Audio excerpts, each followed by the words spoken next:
की कमान अब आतिशी के हाथों में है। केजरीवाल के इस्तीफे के बाद उन्हें मुख्यमंत्री पद की बड़ी जिम्मेदारी मिली है।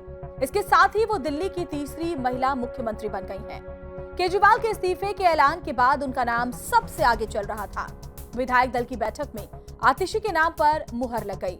आतिशी साल 2020 के विधानसभा चुनाव में पहली बार विधायक चुनी गई और 2023 में पहली बार केजरीवाल सरकार में मंत्री बनी और साल भर बाद ही 2024 में वो मुख्यमंत्री बन गई। इससे पहले वो 2019 में पूर्वी लोकसभा सीट से चुनाव लड़ी थी और बीजेपी उम्मीदवार गौतम गंभीर से 4,77,000 वोटों से हार गई थी और तीसरे नंबर पर आई थी। आतिशी को केजरीवाल का करीबी सहयोगी और विश्वास पात्र माना जाता है।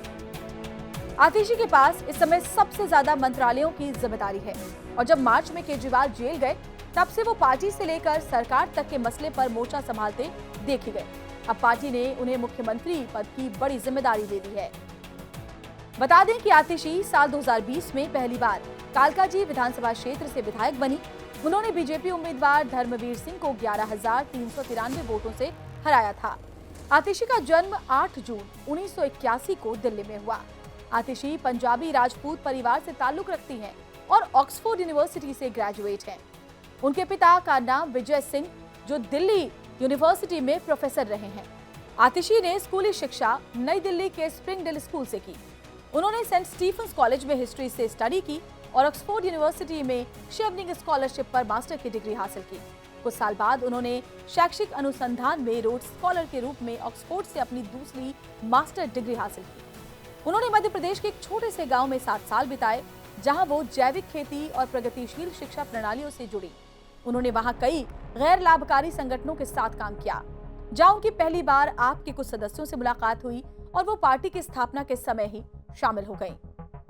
आतिशी 2013 के विधानसभा चुनाव के लिए पार्टी के घोषणा पत्र मसौदा समिति की प्रमुख सदस्य थी। उन्होंने आम आदमी पार्टी के गठन के शुरुआती दौर में इसकी नीतियों को आकार देने में अहम भूमिका निभाई।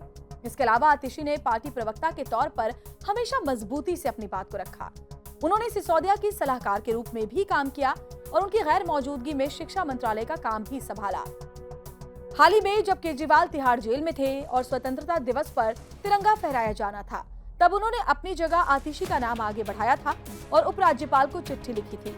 जब केजरीवाल ने अपने इस्तीफे का ऐलान किया, तब भी उन्होंने उस चिट्ठी और आतिशी के नाम का जिक्र किया था। केजरीवाल चाहते थे कि आतिशी उनकी जगह झंडा फहराए, जबकि एलजी ने कैलाश गहलोत को चुना था। उस समय कैलाश गहलोत ने भावुक होते हुए अपने नेता को आधुनिक स्वतंत्रता सेनानी बताया था। आतिशी को 9 मार्च 2023 को न सिर्फ कैबिनेट मंत्री बनाया गया, बल्कि सबसे ज्यादा मंत्रालय भी दिए गए। आतिशी न सिर्फ दिल्ली सरकार में इकलौती महिला मंत्री हैं, बल्कि उनके पास इस वक्त दिल्ली सरकार में सबसे ज्यादा मंत्रालय भी हैं। वही शिक्षा विभाग, पीडब्ल्यूडी, जल विभाग, राजस्व, योजना और वित्त विभाग संभाल रही हैं। महिला वोट और महिलाओं से जुड़े केजरीवाल के आगे के वादों को ध्यान में रखते हुए भी आतिशी का नाम अहम माना जा रहा था। अरविंद केजरीवाल के इस्तीफे पर आतिशी ने कहा था कि मुझे इस बात का दुख भी है कि आज अरविंद केजरीवाल इस्तीफा दे रहे हैं। मैं आज दिल्ली की 2 करोड़ जनता की तरफ से यही कहना चाहती हूँ कि दिल्ली का एक ही मुख्यमंत्री है और उसका नाम अरविंद केजरीवाल है। बता दें कि 2020 के विधानसभा चुनावों के बाद पार्टी ने आतिशी को गोवा का प्रभारी बनाया। अब आतिशी के पास दिल्ली के मुख्यमंत्री की बड़ी जिम्मेदारी है। उनके पास करीब 5 महीने हैं, क्योंकि दिल्ली में फरवरी में विधानसभा चुनाव होने वाले हैं। ऐसे में देखना होगा कि वो अपने इस कार्यकाल में दिल्ली वालों के लिए क्या नए और बड़े फैसले लेती हैं।